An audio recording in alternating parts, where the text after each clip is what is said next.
Zero থেকে কোরআন শিক্ষা কোর্সের চতুর্থ ব্যাচের ষষ্ঠ ক্লাস আজকে। বিসমিল্লাহির রহমানির রহিম। গত ক্লাসে আমাদের পড়া ছিল চারটা মাখরাত, 14, 15, 16, 17, এবং সেই সাথে ছিল হরকতের আলোচনা। তো আজকে আপু একজন একজন করে পড়া শুনবো। প্রথমে হচ্ছে আপনারা মাখরাত গুলো পড়া বলবেন সিরিয়ালে নাম্বার সহকারে, তারপরে হচ্ছে হরকতের অনুশীলন গুলো থেকে পড়া জিজ্ঞেস করবো। পড়া কে পড়া বলতে চান? আচ্ছা, তাহলে আমি নাম বলি।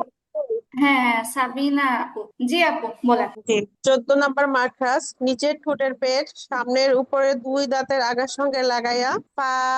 15 নম্বর মার্কাস, দুই ঠোঁট হইতে ওয়াও বা মিম উচ্চারিত হয়। 16 নম্বর মার্কাস, মুখের খালি জায়গা হইতে মদের হরফ উচ্চারিত হয়।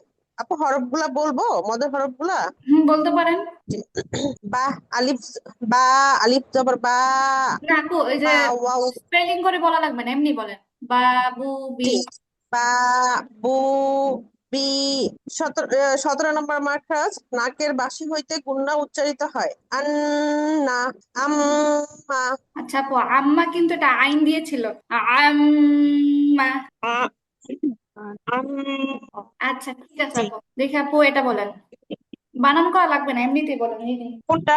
ওই যে হাত, আচ্ছা। রফা কাসাবা। ও, বলো তো এটা। কাসাবা। পরে আপু আরেকটা জিজ্ঞেস করছি। পরেরটা। এই দেখেন, লাস্টের লাইনের আগের লাইনে।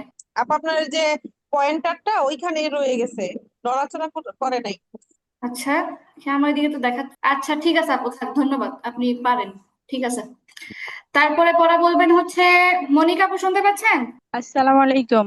ওয়ালাইকুম সালাম ওয়া রাহমাতুল্লাহ। জি আপু, বলেন। 14 নম্বর মাখরাজ, নিচে ঠোঁটের পেটের সামনের উপরে দুই দাঁতের আগার সাথে লাগিয়ে ফা। 15 নম্বর মাখরাজ, দুই ঠোঁট হতে ওয়াও বা মিম। 16 নম্বর মাখরাজ, মুখের খালি জায়গা থেকে বা বি বু। 17 নম্বর মাখরাজ, নাকের নাকের বাসি থেকে আন্না আ মা। নাকের বাসি থেকে আন্না আম্মা না, নাকের বাসি থেকে গুন্না উচ্চারিত হয়। জি। এটা আন বলতে হবে স্পষ্ট করে, গুণ নাকের বাসি উচ্চারিত, থেকে জি জি গুন্না জি। উচ্চারিত হয় বা গুন্না আসে। নাকের বাসি থেকে গুণনা উচ্চারিত হয়। হুম। যেমন আন্না আ আম্মা আম্মা। আম্মা আইন। আম্মা। আম্মা। আচ্ছা, মাশাআল্লাহ, ঠিক আছে। তারপর আপু কি দেখতে পাচ্ছেন স্ক্রিনে? জি জি, দেখতে পাচ্ছি। আপু বলেন। হামিদা। হামি মিমে টান হয়ে গেছে, হরকতের উচ্চারণ তাড়াতাড়ি পড়তে হয়। জি জি, হামিদা। হামিদা। হ্যাঁ, হামিদা। আচ্ছা, তারপরে।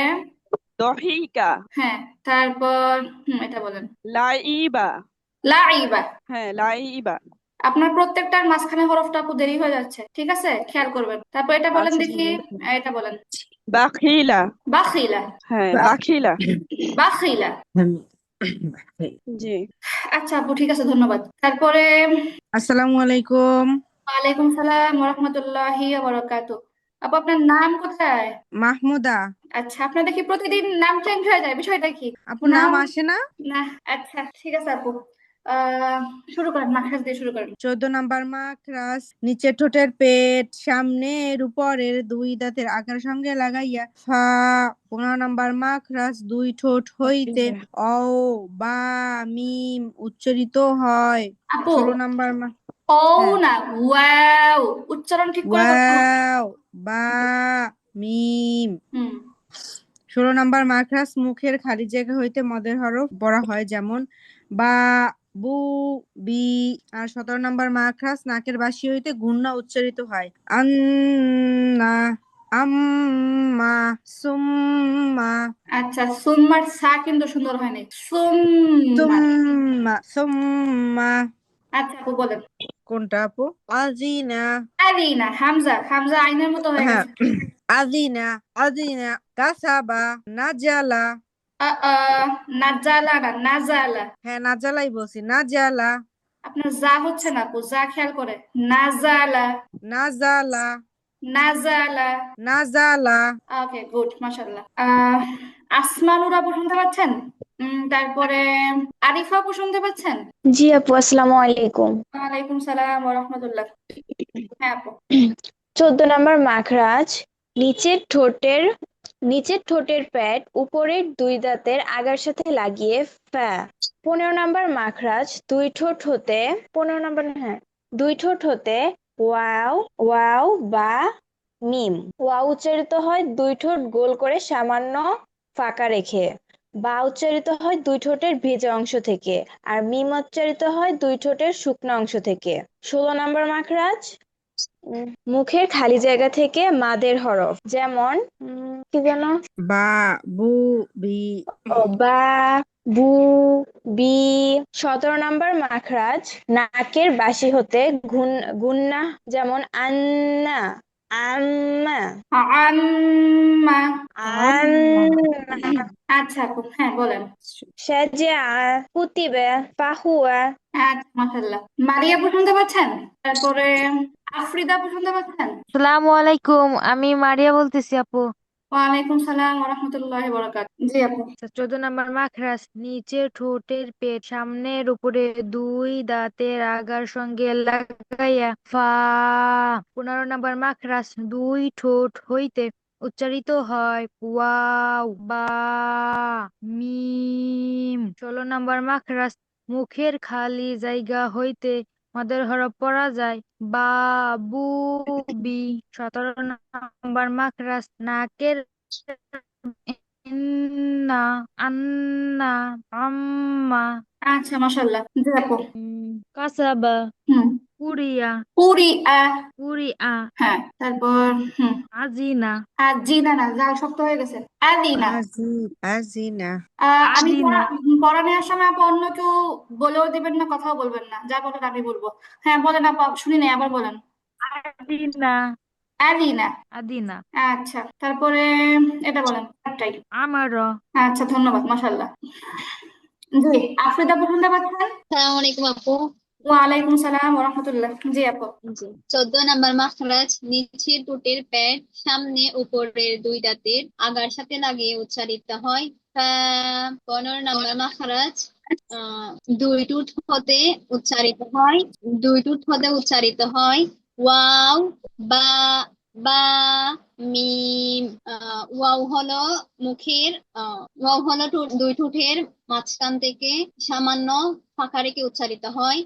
দুই ঠোঁট গোল করে। আর বা হলো দুই ঠোঁটের শুকনা, বিজা বিজা বিজা জায়গা থেকে উচ্চারিত হয়। আর মিম হলো দুই ঠোঁটের শুকনা জায়গা থেকে। আচ্ছা মাশাল্লাহ, ঠিক আছে আপু। হ্যাঁ বলেন। আপু দেখতে পাচ্ছেন? আফ্রিদা আপু আছেন? উম আপু নেটওয়ার্ক মনে হয় সমস্যা হয়েছে, আপু ঠিক করে আমাকে বলবেন। আহ জেসমিন আপু শুনতে পাচ্ছেন? হ্যাঁ, আসসালামু আলাইকুম। ওয়ালাইকুম সালাম ওয়া রাহমাতুল্লাহ। জি আপু, আপনি পড়া শুরু করেন। 14 নম্বর মাখরাজ নিচের ঠোঁটের পেট সামনের উপরের দুই দাঁতের আগার সাথে লাগিয়ে ফা। 15 নম্বর মাখরাজ দুই ঠোঁট হতে ওয়াও বা মিম। 16 নম্বর মাখরাজ মুখের খালি জায়গা থেকে মাদের হরফ উচ্চারিত হয়, যেমন বা, বি, বু। 17 নম্বর মাখরাজ নাকের বাঁশি থেকে গুণনা করে উচ্চারণ করতে হয়, যেমন আন্না, আম্মা। মাশাল্লাহ, আপনার আম্মাটা সুন্দর হয়েছে। আচ্ছা, বলেন আপু। কারুমা, রটা মোটা হবে একটু, কারুমা। কারুমা, হ্যাঁ কারুমা। আপু দেখতে পাচ্ছেন? হ্যালো আপু হ্যাঁ এবার এবার হ্যাঁ মুভ করে নাই। আচ্ছা হ্যাঁ এবার দেখতে পাচ্ছি। সাকুলা, সাকুরা। সাকুলা। আচ্ছা, এটা বলেন। তুবি গ, আবার। তুবি গ, আপু এটা তুবি গ। হয় না তো, এটা কি বায়ের পরে ও হরফটা সরি কি? সরি সরি সরি, চোখে যে যে একটু তুবি খ, ইয়েস, তুবি খ। তুবি খ, তুবি খ। তুবি খ। আচ্ছা, এটা বাখিলা, বাখিলা। ওই যে গলার মধ্যে খসখস আওয়াজ হবে, এটা আবশ্যক। বাখিলা। বাখিলা। মুখ হ্যাঁ, লোকা ফোন আসছিল, সাউন্ডটা কমে গেল হঠাৎ করে। আপু কেউ কথা বলেন না, মিউট করে রাখেন। হ্যাঁ, বাখিলা। বাখিলা। আচ্ছা ঠিক আছে আপু, ধন্যবাদ। তারপরে আরপি আপু শুনতে পাচ্ছেন? জি আপু, আসসালামু আলাইকুম। ওয়ালাইকুম সালাম ওয়া রাহমাতুল্লাহ। জি আপু, মাখরাজগুলো বলেন। 14 নম্বর মাকড়াস ঠোঁট নিচের ঠোঁটের পেট সামনের উপরে দুই দাঁতের আগার সঙ্গে লাগাইয়া তা উচ্চারিত হয়। 9 নম্বর মাকড়াস দুই ঠোঁট থেকে উচ্চারিত হয় ওয়াও মিম বা। 16 নম্বর মাকড়াস মাদের হরফ মুখে খালি জায়গা থেকে টেনে পড়তে হয়, যেমন বা, বি, বু। 17 নম্বর মাকড়াস নাকের বাঁশি হইতে গুণনা করে পড়তে হয়, যেমন আম্মা আম্মা। আচ্ছা, নাকের বাঁশি থেকে গুণনা করে পড়তে হয় এরকম না, নাকের বাঁশি থেকে গুণনা উচ্চারিত হয়। আচ্ছা, আচ্ছা ঠিক আছে, দেখি আপু এটা বলেন। খসিয়া তার নিচেরটা, তুবি খ তার পাশেরটা। মারিদ। সুন্দর, মাশাআল্লাহ, থ্যাংক ইউ। মাহফুজ আপু শুনতে পাচ্ছেন? আপু আসসালামু আলাইকুম। হ্যাঁ আফ্রিদা, আফরিদ আপু, হ্যাঁ আফরিদ আপু, আপনার পর লাস্টের দিকে নেওয়া হয়নি। জি আপু বলেন। আমার নেটওয়ার্কের ইয়া হচ্ছে ওকে, একটু। No problem. জি আপু। আমি মাখরাজ গুলো বলি, আবার আমি পুরা বলি নাই। আচ্ছা ঠিক আছে, বলেন। 14 নম্বর মাখরাজ, নিচের ঠোঁটের পেট সামনের উপরে দুই দাঁতের আগার সাথে লাগিয়ে উচ্চারিত হয় ফা। 15 নম্বর মাখরাজ, দুই ঠোঁট হতে উচ্চারিত হয় ওয়াও বা মিম। 16 নম্বর মাখরাজ, মুখের খালি জায়গা থেকে উচ্চারিত হয় মাদের হরফ, যেমন বা, বি, বু। 17 নম্বর মাখরাজ, নাকের বাঁশি থেকে উচ্চারিত হয় গুন্না, যেমন সুম্মা, আন্না, ইন্না, আম্মা। যাক মাশাআল্লাহ। বলেন আপু। কতালা, শাজা, আমারা। আচ্ছা মাশাআল্লাহ, ঠিক আছে আপু। মাহফুজ আপু শুনতে পাচ্ছেন? মাহফুজ আপু। আসসালামু আলাইকুম। ওয়ালাইকুম সালাম ওয়া রাহমাতুল্লাহ। জি আপু। 14 নম্বর মাখরাজ, নিচে ঠোঁটের পেট উপরের দুই দাঁতের সাথে লাগিয়ে ফা উচ্চারিত হয়। 15 নম্বর মাখরাজ, দুই ঠোঁট হতে ওয়াও ওয়াও বা মিম উচ্চারিত হয়। ওয়াও উচ্চারিত হয় দুই ঠোঁট গোল করে মধ্য জায়গা ফাঁকা রেখে। বা উচ্চারিত হয় দুই ঠোঁটের ভিজা জায়গা থেকে। মিম উচ্চারিত হয় দুই ঠোঁটের শুকনা জায়গা থেকে। 16 নম্বর মাখরাজ, মুখের খালি জায়গা থেকে মাদের হরফ উচ্চারিত হয়, যেমন বা, বি, বু। 17 নম্বর মাখরাজ, নাকের বাঁশি থেকে গুন্না উচ্চারিত হয়, ইন্না, আম্মা, সুম্মা। মাশাআল্লাহ। মারিদ, লাইবা, আইবা, লাইবা, লাইবা। লাইবা, আইন উচ্চারণ খেয়াল করে আপু। লাইবা। লাইবা, সাজা। ঠিক আছে মাশাআল্লাহ। মুক্তা আপু শুনতে পাচ্ছেন? মুক্তা আপু আছেন আপনি? উম তারপরে আসমানুর আপু, আপনাকে আগেও ডাকছিলাম, আপু কি শুনতে পাচ্ছেন? ঠিক আছে আপু, তো হচ্ছে আমরা নতুন পড়ার দিকে যাই। তো হরকত অনুশীলন তো শেষ মাশাআল্লাহ, আপনাদের সবগুলো মাখরাজও শেষ। এবার যেহেতু আজকে হচ্ছে বুধবার, আপনাদের হাতে পরে আরো 2 দিন সময় আছে। বৃহস্পতি শুক্র আপনাদের একটা হোমওয়ার্ক থাকবে, সবগুলো মাখরাজ একসাথে রিভাইজ থাকবে। শনিবারে ইনশাল্লাহ আমি এলোমেলো মাখরাজ জিজ্ঞেস করব আপনাদেরকে, নাম্বার সহকারে সুন্দর করে বলতে হবে। জিজ্ঞেস করতে পারি আপু কফের মাখরাজ কোনটা, আপনাকে বলতে হবে 4 নাম্বার মাখরাজটা পুরোটা। তারপরে জিজ্ঞেস করতে পারি আপু 5 নাম্বার মাখরাজটা বলেন, অথবা জিজ্ঞেস করতে পারি যে আপু দুই ঠোঁট থেকে উচ্চারিত হয় কোন মাখরাজ, কিসের মাখরাজ। এলোমেলো ভাবে জিজ্ঞেস করবো, আপনারা সুন্দর করে উত্তর দিবেন, পুরোটা রিভাইজ থাকবে। তো আজকে হচ্ছে পঞ্চম পাঠ। পঞ্চম পাঠে আমাদের পড়া হলো নতুন একটা জিনিস, তানবিন। তানবিন কি জিনিস? তানবিন হলো দুই জবর দুই জের দুই পেশ, লিখাই আছে এখানে দুই জবর দুই জের দুই পেশ। সংজ্ঞা হলো দুই জবর দুই জের দুই পেশকে তানবিন বলে। তানবিনের উচ্চারণ তাড়াতাড়ি করে পড়তে হয়, তানবিনের ভিতরে নুন সাকিন লুকিয়ে থাকে। আচ্ছা, এটা হারাকাতের সাথে একটা মিল আছে। হারকাত যেমন হচ্ছে তাড়াতাড়ি পড়তে হয়, তানবিনও তাড়াতাড়ি পড়তে হয়, তবে তানবিনের উচ্চারণে একটা নুন সাকিন লুকিয়ে থাকে। নুন সাকিন আবার কি জিনিস? সাকিন তো হচ্ছে আপনারা পড়েন নাই, জাস্ট এতটুকু বুঝে রাখেন যে তানবিনের উচ্চারণের মধ্যে একটা নুনের উচ্চারণ পাওয়া যাবে সবসময়। তানবিনের মধ্যে একটা নুনের উচ্চারণ পাওয়া যাবে। আচ্ছা, যেমন উচ্চারণটা কেমন হবে এখানে দেখেন, বা দুই জবর বান হবে, বা নুন, বান, নুনটা লুকায় আছে। এখন সবাই আমার সাথে বলবেন, বা দুই জবর বান, বা, বা দুই জবর দুই বান। জবর বান। বা দুই জবর বান, বা দুই জের বিন, বা বা দুই দুই জের বিন, বিন, বা দুই পেশ বুন, বা বা দুই বা দুই দুই বুন, পেশ বুন। তুন, বান বিন বুন। বান বা বিন বিন বুন। বুন। যেহেতু আপু আপনারা অলরেডি হরকত জানেন, এখন আপনাদের কাছে তানবিনটা ইজি লাগবে। আজকে আমরা তানবিনের প্র্যাকটিসটা একটু অন্যরকম ভাবে করব।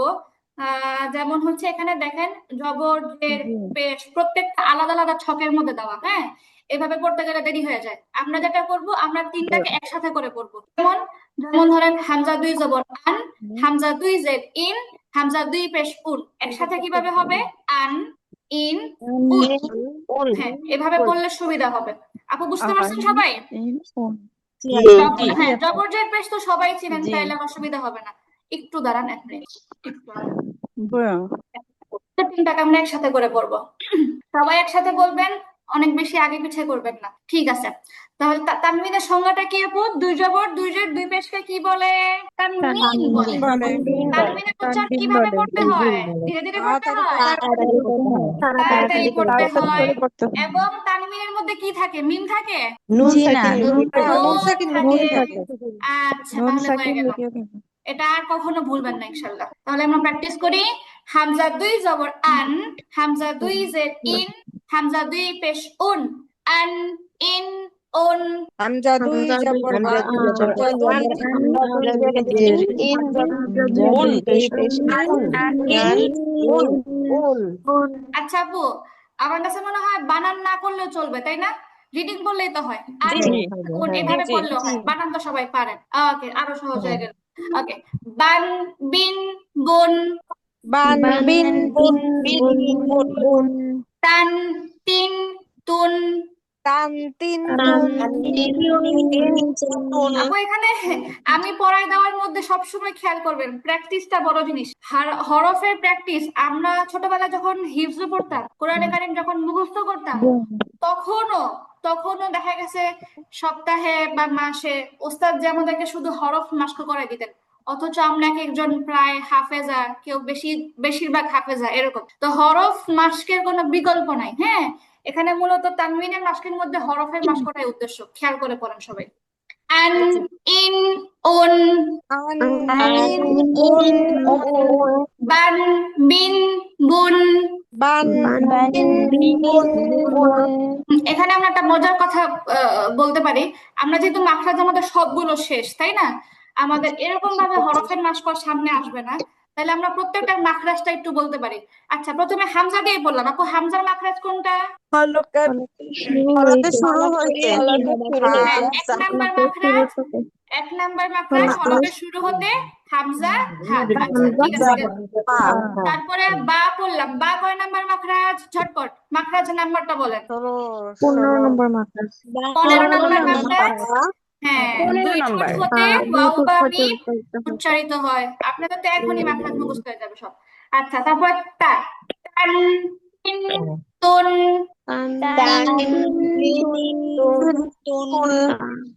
তা কয় নাম্বার মাখরাজ? 13 নম্বর নম্বরের মাত্রা। মাখরাজ না 11 মাশাআল্লাহ। নম্বরের মাখরাজ। 11 নাম্বার মাখরাজ, জিহ্বার আগা সামনের উপরের দুই দাঁতের গোড়ার দুই সাথে দাঁতের লাগিয়ে। গোড়ার সাথে লাগিয়ে তাল, তা। ঠিক আছে, ঠিক আছে। আমাদের এখন আপাতত সবগুলো হরফ পড়া লাগবে না, কারণ হরফ প্রত্যেকটা আসতেছে তো, শুধু ওই হরফটাই বলবো। আচ্ছা, এবার সা। সা কয় নাম্বার মাখরাজ? 13 নম্বর মাত্রা। 13 নাম্বার মাখরাজ। নাম্বার মাখরাজ। জিহ্বার আগা সামনের উপরের দুই দাঁতের আগার সাথে লাগিয়ে, ঠিক আছে? সান, সিন, সুন। তান তিন প্রথমে আমরা হচ্ছে মাখরাজটা মেমোরাইজ করব, দেন হচ্ছে সুন্দর করে উচ্চারণ করব। এবার জিম। জিম কয় নাম্বার মাখরাজ? 6 নম্বর মাত্রা। 6 নাম্বার মাখরাজ। জিহ্বার মাঝখান উপরের তালুর সাথে লাগিয়ে, ঠিক আছে? এখান থেকে না, এখানে দাঁত নাই। জিহ্বার মাঝখান উপরের তালুর সাথে লাগিয়ে 6 নাম্বার মাখরাজ। ওকে, ঠিক আছে। জান, জিন, জুন। জান জিন জুন। আচ্ছা, হা কয় নাম্বার মাখরাজ? 3 নম্বর মাত্রা। 2 নাম্বার মাখরাজ। ও হ্যাঁ, 2 নাম্বার মাখরাজ। 2 নাম্বার এটা মাখরাজ। কোথায় হইতো? কণ্ঠনালীর মধ্যভাগ থেকে। হা, তাই না? ঠিক আছে। হান, হিন, হুন। আন এটা একটু সুন্দর করে পড়তে পারি। হান, হিন, হুন। একেবারে গলা ছেড়ে দিয়ে সুন্দর করে উচ্চারণ করবেন, সর্বোচ্চ সুন্দর করে উচ্চারণ করবেন। আচ্ছা, খ কয় নাম্বার মাখরাজ? 3 নম্বর। কণ্ঠনালীর উপরিভাগ থেকে। খ উচ্চারণ করার সময় গলার মধ্যে খসখস আওয়াজটা অবশ্যই হবে, নাইলে খ উচ্চারণের শুদ্ধতাই হবে না। খন, খিন, খন কুন। খন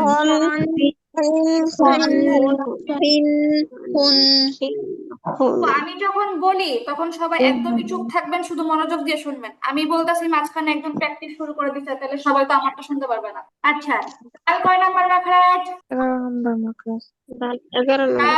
নাম্বার মাখরাজ। জিহ্বার আগা সামনের উপরে দুই দাঁতের গোড়ার সাথে লাগিয়ে। আচ্ছা, দান, দিন, দুন। দান দিন দুন সুন্দর করে বলেন, সুন্দর করে বলেন, সুন্দর করে বলবেন, দান তাড়াহুড়োর তো দরকার নাই। দিন দুন দিন দুন। প্রত্যেকটা হরফ তার উচ্চারণ যত সহজই হোক না কেন, হরফ উচ্চারণের সময় মাখরাজের সেটআপ খেয়াল করবেন। প্রত্যেকটা আরবি হরফের মধ্যে একটা অন্যরকম ভাব আছে, মাখরাজ খেয়াল না করে পড়লে ওই ভাবটা পড়ার মধ্যে ফোটে না। দান, জিহ্বার আগা উপরের দাঁতের গোড়ায় লাগাতে হবে, লাগায় তারপর উচ্চারণ করতে হবে। দান, দিন, দিন দুন। দুন দান দিন দুন। আচ্ছা আপু, আমি যখন পড়ি আমার পড়ার মাঝখানে কেউ পড়বেন না। আমি যখন পড়ার টাইম দিই তখনই সবাই বলবেন। পড়ার টাইম শেষ হওয়ার পরে নতুন পড়া শুরু করার সময় অনেকে পড়া শুরু করে, ঠিক না? আচ্ছা, জাল কয় নাম্বার মাখরাজ? 13 নম্বর মাখরাজ। সবাই কথা বলেন, সবাই কথা বলেন। 13 নাম্বার মাখরাজ। জিহ্বার আগা উপরে দুই দাঁতের আগার সাথে লাগিয়ে, তাই না? ঠিক আছে। জান, জিন, জুন।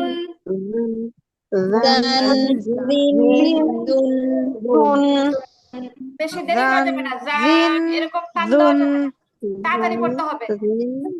রান জিন জুন জান, জিন, জুন। রান জিন জুন।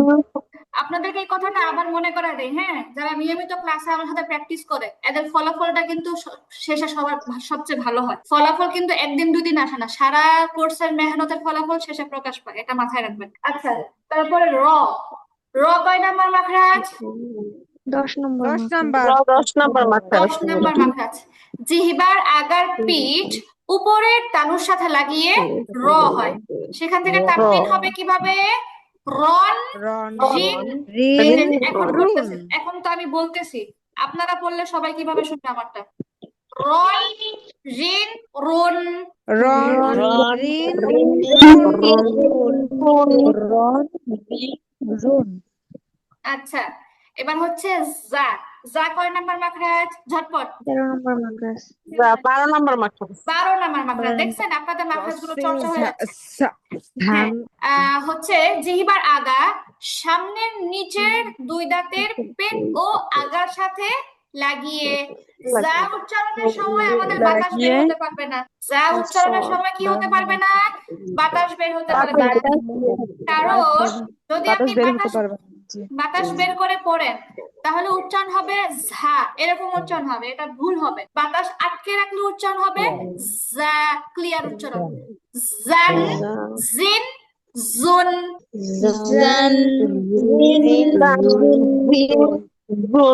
অনেক আপুদের বাতাস বের হয়ে যাচ্ছে, মুখের সামনে হাত রেখে ইয়া করেন, চেক করেন, এরপরে করেন।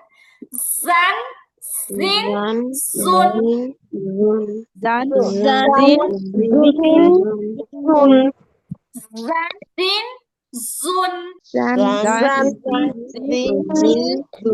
সুন্দর করে পড়েন আপু, ক্লিয়ার করে পড়েন, পরে আটকায় রেখে পড়লে তো আমি শুনবো না। জান, জিন, জুন। ওকে, তারপর হচ্ছে সিন। সিন কত নাম্বার মাখরাজ? 12 নাম্বার মাখরাজ। সিন মাখরাজ। জিহ্বার আগা সামনের নিচের দুই দাঁতের পেট ও আগার সাথে লাগিয়ে কি হয়? সিন।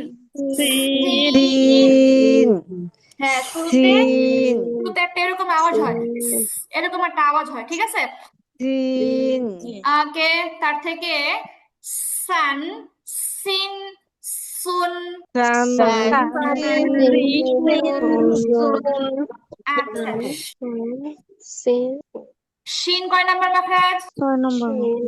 6 নম্বর মাখরাজ। মাশাআল্লাহ। জিহ্বার মাঝখান উপরে তালুতে লাগিয়ে শিন। ওকে শিন শান শিন শুন শান শান শিন শুন মুখ ভর্তি বাতাস থাকবে, ঠিক আছে আপু?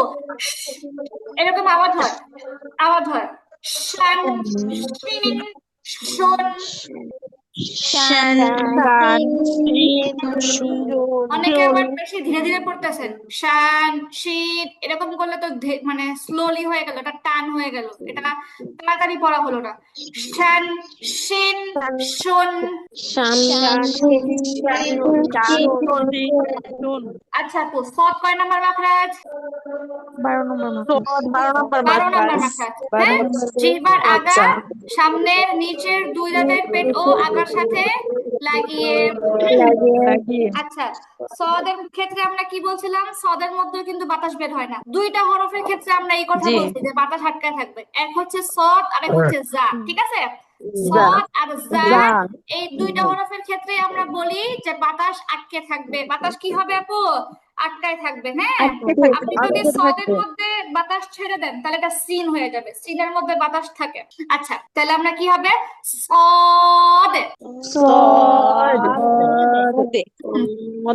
সেটআপ ঠিক রাখতে হবে, মাখরাজের সেটআপ গুরুত্বপূর্ণ। জিহ্বার আগা নিচে দুই দাঁতের পিছনে ঠেস দিয়ে লাগায় রাখবেন, তারপরে বলবেন সদ।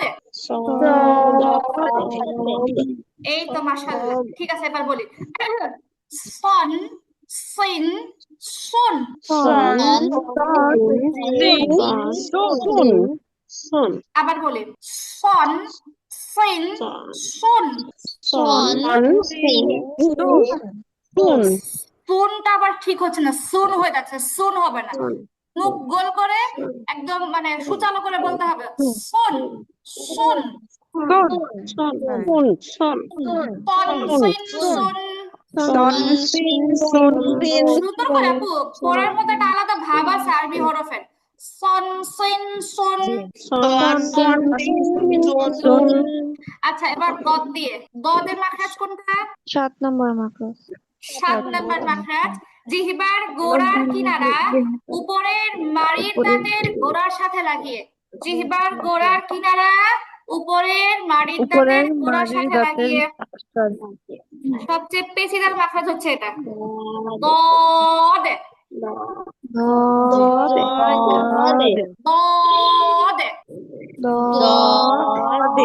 দন দিন দুন। আপু, আপনাদের সবার জন্য আমার দোয়া থাকবে, কারণ আপনারা তাড়াতাড়ি পারেন, কিন্তু যারা যে পরিমাণ মেহনত করবেন আমি আশা করি দোয়ার প্রভাব তাদের উপর সেই পরিমাণ পড়বে। বন দিন ইনশাআল্লাহ। দুন। বন দিন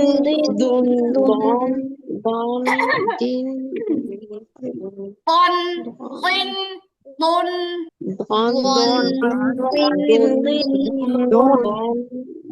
আচ্ছা, ত ত কয় নাম্বার মাখরাজ? ঝটপট। 11 নম্বর মাখরাজ। 11 নাম্বার মাখরাজ। জিহ্বার আগা উপরের দুই দাঁতের গোড়া, ঠিক আছে? কন জি। তিন তুন। তিন হয়ে গেছে, তিন হবে না, তিন। জের দিয়ে পড়ার সময় মোটা হবে। তন তিন তুন। তন তিন তুন। আচ্ছা, গ কয় নাম্বার?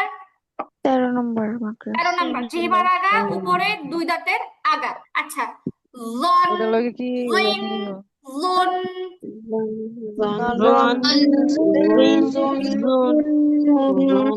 আচ্ছা আপু, তারপরে আইন কয় নাম্বার মাখরাজ?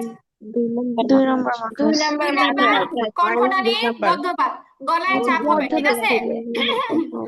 আন, শুনেন শুনেন, মনোযোগ দিয়ে শুনেন। আন আন আইন উন। আন আইন উন। আন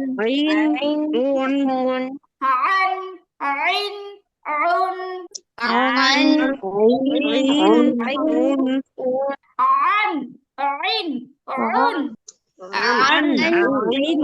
উন। আচ্ছা মাশাআল্লাহ। গইন কয় নাম্বার? 3 তিন নম্বর নাম্বার মাখরাজ। 3 নাম্বার। কণ্ঠনালীর আমাদের উপরিভাগ থেকে উপরিভাগ। আচ্ছা গইনের উপরিভাগ উচ্চারণটা হয় আপু একদম সফট এবং স্মুথলি, ঠিক আছে? গইন গইন গইন। গইন এবার দেখেন গন গইন গুন গন গুন গন গইন গুন গন গইন গইন দুই জোরে কি হবে? গইন দুই জোরে কি হবে? গইন, ঠিক আছে? কে জানো গইন করছে? গইন আচ্ছা যাই হোক, গন গইন গুন। আচ্ছা ঠিক আছে। কফ কয় নাম্বার? 4 নম্বর মাখরাজ। মাখরাজটা কি? জিহ্বার জিহ্বার গোড়া গোড়া সামনের উপরে তালুর সাথে জিহ্বার লাগিয়ে, গোড়া। ঠিক আছে? আর এখানে আমরা বলছিলাম কি যে এখানে এই যে আলা জিহ্বা স্পর্শ করবে, কেমন হালকা ধাক্কা হবে। কফ। কফ আচ্ছা সেখান থেকে কোন কিন কুন কন কোন কিন কুন।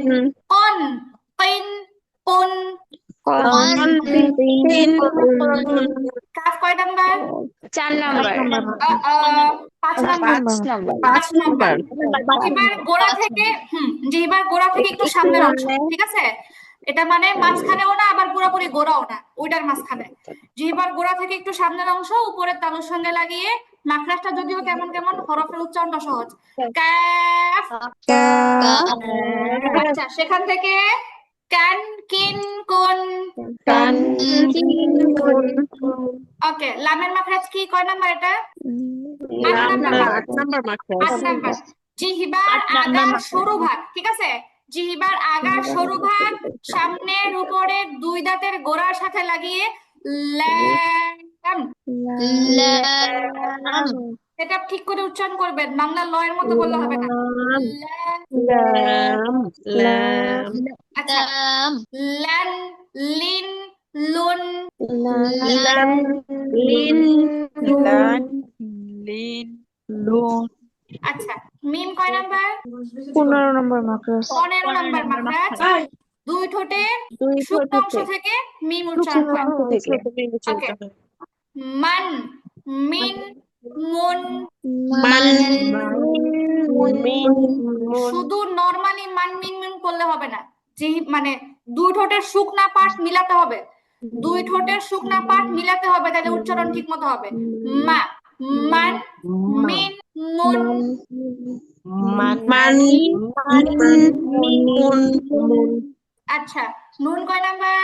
9 নম্বর মাখরাজ। 9 নাম্বার। জিহ্বার আগা উপরে তালুর সাথে লাগিয়ে শব্দের সহজ একটা মাখরাজ নুন। আচ্ছা নান নিন নুন। ওয়াও কয় নাম্বার মাখরাজ? ঝটপট ঝটপট। 15 নাম্বার মাখরাজ। দুই ঠোঁট গোল করে মাঝে সামান্য ফাঁক রেখে ওয়াও। ওয়াও উচ্চারণের মধ্যে একটা ঢং আছে আপু। ওয়াও। আচ্ছা আবার কিন্তু বাঁকা করে ফেললে হবে না। ওয়াও ওয়া ওয়া হ্যাঁ ওয়া ওয়াও। আচ্ছা এবার দেখি ওয়ান উইন উন।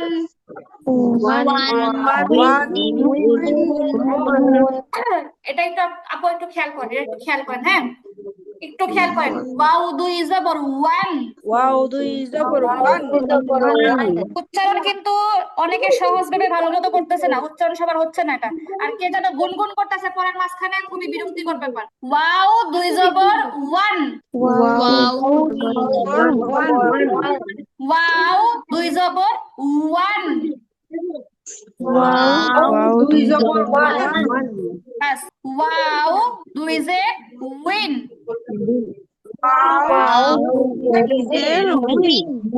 ও আপনাদের কারো ব্যক্তিগত আলাপ আলোচনা মিউট করে করবেন অবশ্যই। ওয়াও দুই জে উইন। ব্যাস। ওয়াও দুই পেশ উন। উন হবে না আপু, ও ওই যে খেয়াল করি, এই যে ওয়াওটা যেভাবে বলতেছে একটা প্রেসার নিয়ে বলতেছি ওয়া, সেখান থেকে ও, হ্যাঁ, ওয়াও দুই পেশ উন, উন, ওয়াও বলেন দেখি, দুই পেশ ওয়াও দুই পেশ উন। ওয়াও দুই পেশ আচ্ছা এবার একসাথে বলি, খেয়াল করে শুনবেন, ওয়ান, উইন, উন, ওয়ান, ওয়ান, উইন, উন। ওয়ান, আপনারা কেউ কেউ বলতেছেন কি ওয়ান উইন, টান দিচ্ছেন কেন? টান নাই তো। ওয়ান উইন উন, ওয়ান, উন, উন। খেয়াল করবেন মোটেও যেন আইনের মতো উন না হয়, হামজার মতো উন না হয়, এটা একটা এক্সট্রা উচ্চারণ। উন, উন। আশা করি উচ্চারণটা সবাই ধরতে ধরতে পারছেন, কিন্তু আরো প্র্যাকটিস করবেন ওটা নিয়ে। আচ্ছা এবার হা দেখি, হায়ের মাখরাজ কোনটা আপু? ঝটপট ঝটপট। নম্বর মাকড়াস এক নাম্বার এক মাখরাজ নাম্বার মাখরাজ, যে কণ্ঠনালীর নিম্নভাগ থেকে হ্যাঁ। ওকে, হান, হিন, হুন। হান, হামজার মাখরাজ কোনটা? এক সেম নম্বর মাখরাজ, এক নাম্বার নাম্বার মাকড়াস কণ্ঠনালীর নিম্নভাগ। ওকে, আন, ইন, উন। আন, ইন, আচ্ছা এবার ইয়া, ইয়াটাকেও ওয়াও এর মতো গুরুত্ব দিয়ে পড়বেন। ইয়া মাখরাজ কোনটা আপু?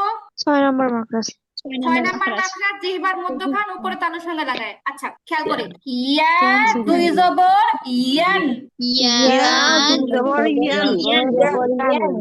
ইয়া দুই জের ইন,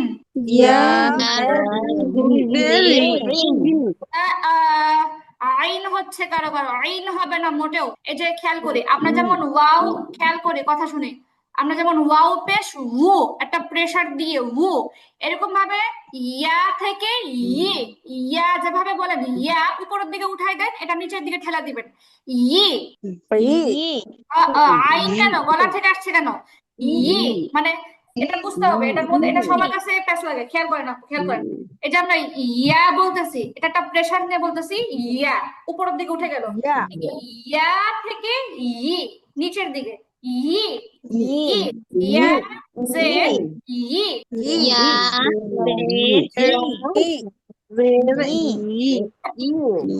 ইয়ে, ইয়া জে ইয়ে, ই হবে না, ই, ই, ই, ইয়া জে ইয়ে। ইয়া, এবার ইয়া দুই জের ইন, সুন্দর করে আপু, ইয়া দুই জের ইন, ইয়া দুই পেশ ইউন, ইয়া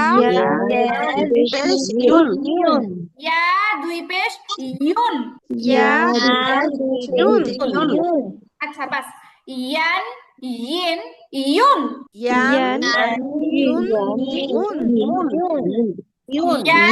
ইয়েন, ইউন। আচ্ছা আমরা শুধু ওয়াও আর ইয়াটাকে আবার বলি, ওয়ান, উইন, উন,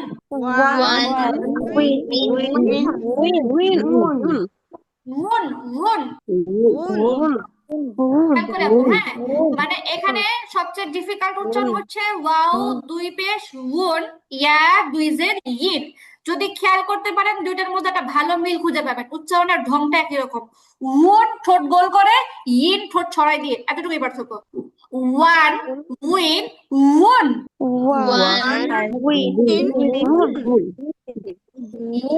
ইয়া দিয়ে ইয়ান, ইন, ইউন।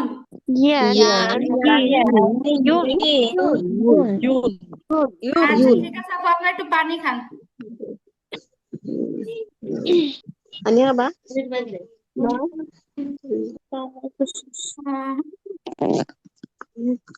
আচ্ছা আপু, এখানে দেখেন একটা বিশেষ দ্রষ্টব্য, বিশেষ দ্রষ্টব্যটা কি? সেটা হলো এক নাম্বার, তানভিন শুধুমাত্র শব্দের শেষেই হয়, শেষ হরফে হয়। তানভিন শুধুমাত্র শব্দের শেষ হরফে হয়, এগুলো জানা থাকা দরকার। তানভিন কখনো আপনি শব্দের শুরুতে পাবেন না, শব্দের মাঝখানে পাবেন না, বুঝতে পারছেন? তানভিন সবসময় কোথায় হবে? শব্দের শেষে হবে। তারপরে 2 নাম্বার নোট কি? 2 জবরের পরে নরমালি যখন আমরা শব্দ পড়বো, এখন তো শব্দ পড়া শুরু হয়নি, 2 জবরের পরে লেখার ক্ষেত্রে একটা আলিফ থাকে। মানে যখনই আপনি দেখবেন কি যে 2 জবর আছে, হ্যাঁ 2 জের 2 পেশ না, 2 জবর আছে, তখন আপনি দেখবেন পাশে সবসময় একটা আলিফ থাকে। আলিফটার কোনো কাজ নেই, তারপরেও থাকে, পাহারা দেয়। তো এটা বলতেছে এটা থাকবে, তখন মানে এটা প্রশ্ন করার আর কিছু থাকবে না, এটা এমনি থাকবে। 2 জবর লেখার পাশে সবসময় একটা আলিফ থাকবে। তারপরে কি বলতেছে যে শব্দের শেষে লেখার নিয়ম হিসাবে কখনো হরফবিহীন আলিফ ওয়াও ইয়া আসে, উচ্চারণে আসে না। মানে অনেক সময় দেখা যায় নেক্সট যখন আমরা শব্দ পড়বো, দেখা যাবে শব্দের শেষে অতিরিক্ত একটা আলিফ আছে, অথবা শব্দের শেষে অতিরিক্ত একটা ওয়াও আছে, অতিরিক্ত একটা ইয়া আছে, যার মধ্যে কোনো হরকত নেই, কিছু নাই, তারপরেও আছে। তো বলতেছে এগুলো লেখার নিয়ম হিসাবে আসে, হরকত না থাকার কারণে এগুলো উচ্চারণে আসবে না। বুঝছেন আপু? এতটুকু জাস্ট জানার জিনিস, এটা মুখস্থ করার মতো কিছু না, কিন্তু জানা থাকা লাগবে। এবার আমরা ছোট্ট আরেকটা অনুশীলন করবো, এটা একদমই ছোট্ট একটা অনুশীলন। সেটা হচ্ছে ষষ্ঠ অধ্যায় গোলতার বিবরণ। আপু আমরা যে তা পড়ি তাই না, তা, এই তাটা কিন্তু আপনার আরবিতে 2 ভাবে লেখা যায়। তাটা হচ্ছে, একটা হচ্ছে নর্মাল তা, আর একটা হচ্ছে গোল তা। যারা হয়তো আগে পরে একটু একটু কোরআন টোরান পড়ছেন, তারা তাদের কাছে এটা বেশি পরিচিত, যে অনেক সময় তাটারে এরকম গোল ভাবে লেখা হয়। দেখেন কিভাবে লিখছে এখানে, এরকম প্রথমে একটা হায়ের মতো, উপরে 2টা নুক্তা, এটাকে বলা হয় গোলতা। এটাকে কি বলা হয় আপু? গোলতা। গোলতা, ঠিক আছে। এটা কিন্তু আমরা কিন্তু আরবিতে 29টা হরফ পড়ছে, এর মধ্যে গোলতা বলতে কিছু পড়িনি। তো এটা হচ্ছে মূলত তা থেকেই আসে, এই জন্য এটা এক্সট্রা করে কোনো হরফ না, এটা তা থেকেই গোলতা। তো বলতেছে কি কখনো শব্দের শেষে হায়ের মতো দেখতে একটা গোলতা ব্যবহার হয়, এটা একটা তা ব্যবহার হয়, ঠিক আছে। কখনো শব্দের শেষে হায়ের মতো দেখতে কি ব্যবহার হয় আপু? তা ব্যবহার হয়। কখনো শব্দের শেষে হায়ের মতো দেখতে কি ব্যবহার হয়? তা ব্যবহার গোলতা। হয়, এটাকে গোলতা বলা হয়। এটাকে কি বলা হয়? গোলতা বলা হয়। যেমন যেমন এই যে সাফারাতুন, শেষে দেখছেন হায়ের মতো একটা তা আসছে, এভাবে আসে গোলতা, শব্দের শেষে আসে। এবার গোলতার পরিচিতি দেখেন, গোলতা কখনোই শব্দের শুরুতে বা মাঝখানে আসে না, সর্বদা শব্দের শেষে আসে। এই কথাটা তানভিনের সাথে ম্যাচ আছে। তানভিনের মধ্যে বলা হয়েছে না, তানভিন কখনো শব্দের শুরুতে বা মাঝখানে আসে না, সবসময় শব্দের লাস্টে আসে। এরকম গোলতাটাও কখনো শব্দের শুরুতে বা মাঝখানে আসে না, সবসময় কোথায় আসে আপু? শব্দের লাস্টে আসে। তাহলে 2টা জিনিসের মধ্যে আমরা কমন পাইলাম, তানভিন এবং গোলতা সব সময় শব্দের লাস্টেই আসবে। আচ্ছা, তারপর 2 নাম্বার কথা কি বলছে, যে গোলতা যুক্ত শব্দে থামলে গোলতার উচ্চারণটা পুরোপুরি হা হয়ে যায়। মানে যে শব্দে গোলতা আছে, ঠিক আছে, যে শব্দে গোলতা আছে, আপনি যদি ওই শব্দে থামেন, ওই শব্দটা যদি আপনি, যেটাকে ওয়াকফ বলা হয়, আপনি থেমে যান, ওই শব্দ, একটা বাক্য আপনি পড়তেছেন, একটা আয়াত পড়তেছেন, আয়াত পড়ে আপনি এমন একটা শব্দে থেমে গেছেন যে শব্দে গোলতা আছে, তখন ওই থামার কারণে গোলতার উচ্চারণটা আপনার হা হয়ে যাবে। কি হয়ে যাবে? হা হয়ে যাবে।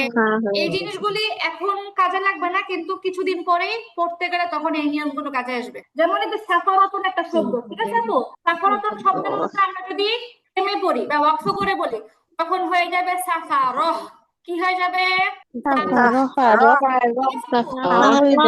হ্যাঁ, এই গোলতাটাই থামার কারণে হা হয়ে যাবে, সাফারাতুন থেকে সাফারহ হয়ে যাবে। আপু কি বুঝতে পারছেন? জি। আপু তারপরে হচ্ছে বলছেন আপু, জি হ্যাঁ কি বলছেন আপু বুঝি নাই। আচ্ছা, কেউ কিছু বললে যদি দেখেন আমি রিপ্লাই না দিই, তাহলে বুঝবেন আমি শুনি নাই, আবার বলবেন। আচ্ছা, এবার হচ্ছে আমরা ঝটপট এগুলো জাস্ট রিডিং করবো, বানান টানান কিচ্ছু করবো না। এখানে আমাদের তানভিন এবং গোলতা 2টার অনুশীলন একসাথে হয়ে যাবে, প্রত্যেকটা গোলতা যুক্ত শব্দ এখানে তানভিন আছে, সেই হিসাবে অনুশীলন হয়ে যাবে। আচ্ছা ঠিক আছে আপু, পড়ি তাহলে, বিসমিল্লাহ। গবারাতুন, উচ্চারণ ঠিক করে করি। গবারাতুন, قطرة قطرة بررة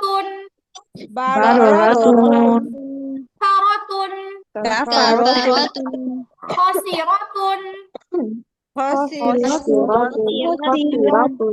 খাসিরাতুন ফাজারাতুন ফাজারাতুন শাজারাতুন শাজারাতুন হারাকাতুন আলাকাতুন হুমাজাতিন লুমাজাতিন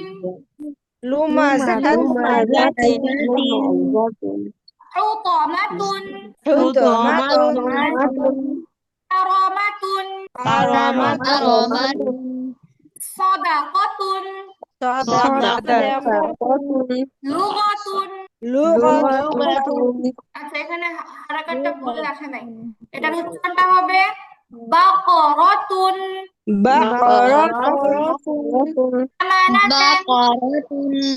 আমানাতান হাজিনাতুন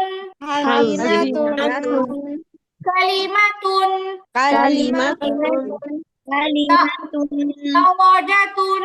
দাওয়াজাতুন আচ্ছা আপু, তো আজকের মূল পড়া এটাই থাকবে, তানভীন এবং হচ্ছে গোলতায়ের বিবরণ। এবার আপু 2 মিনিট আপনারা আমার সাথে বিসমিল্লাহটা প্র্যাকটিস করবেন। এবার শনিবারে আপনাদের পড়া থাকবে কি কি আমি বলি। মাখরাজ সম্পূর্ণটা রিভাইজ থাকবে, আজকে অনেকটা প্র্যাকটিস করাই দিছি, সহজ হওয়ার কথা। মাখরাজ জিজ্ঞেস করব এবং হচ্ছে প্রত্যেকেই শুরুতেই মাখরাজ যখন শুনবো তখনই সবার কাছ থেকে আউযুবিল্লাহ বিসমিল্লাহ শুনবো সুন্দর করে। আচ্ছা আপনাদের গ্রুপে গত ক্লাসে কিন্তু আমি আউযুবিল্লাহ বিসমিল্লাহর ভয়েস পাঠাইছিলাম। আচ্ছা আজকে পড়া নেওয়ার কথা ছিল। আজকে পড়া নিব না, শনিবার একসাথে নেব ইনশাআল্লাহ, আরো প্র্যাকটিস করবেন। বিসমিল্লাহির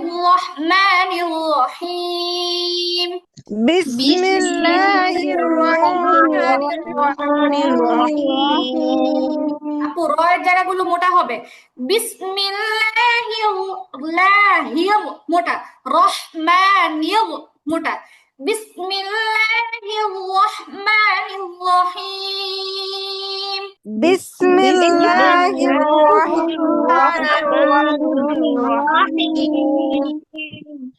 أعوذ بالله من الشيطان الرجيم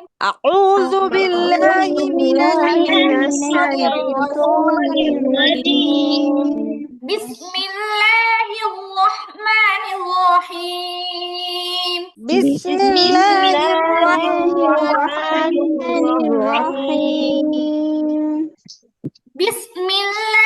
الرحمن الرحيم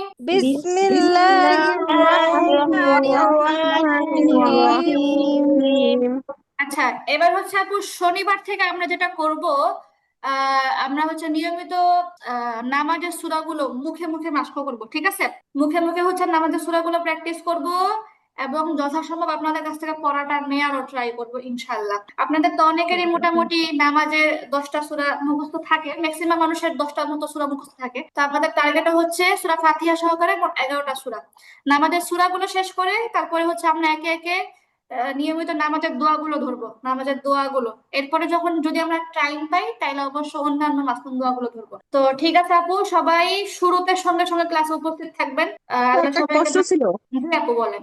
আপু আপনি যে আউযুবিল্লাহ পড়েন, আমার কাছে সবসময় মনে হয় যে মানে দালের উচ্চারণের মতো হয়, আসলে উচ্চারণটা আমি ধরতে পারি না। আউযু আউযু জিহ্বার আগা, জাল তো জিহ্বার আগা উপরের দাঁতের আগার সাথে লাগবে, জিহ্বাটা হালকা বের হয়ে থাকবে। আউযু আউযু, ঠিক আছে? যদি এটা মোটা করে প্রেসার দিয়ে পড়তে যান তাহলে আউযু জয়ের মতো মোটা হয়ে যাবে, এটা হবে একদম সফট। আউযু আউযু, আউযু। ইয়েস সুন্দর হয়েছে আপু আপনারটা শুনলে আমার মনে হয় যে এটা দালের উচ্চারণের মতো লাগে, মানে আমি যখন নাকি শুনি তখন এই জন্য মানে বুঝতে পারি না যে আসলে উচ্চারণটা কেমন। আপনি ঠিকঠাক মতো বললেই হবে। ঠিক আছে আপু, ওকে, আসসালামু জি আলাইকুম। জি, আচ্ছা, ওয়ালাইকুম আসসালাম, আসসালামু আলাইকুম।